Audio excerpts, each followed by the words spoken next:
कई बार खांसी ऐसी हो जाए किसी को कि खांसते खांसते चेहरा लाल पड़ जाए, वूपिंग कफ, चेहरा एकदम लाल, और खांसी शुरू हो तो रुके ही ना, 2-3 मिनट खांसते रहो। ऐसी खांसी में अदरक ले लो आधी और उसको भून लो, आग में भूनो।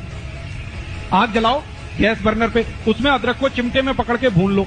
जब वो भुन गया तो उसको हल्दी में डाल दो, हल्दी पाउडर, पिसा हुआ हल्दी, तो हल्दी उसमें चिपक जाएगी और वो हल्दी चिपका हुआ अदरक जैसे ही मुंह में रखोगे 1 मिनट में खांसी बंद हो जाएगी, 1 ही मिनट।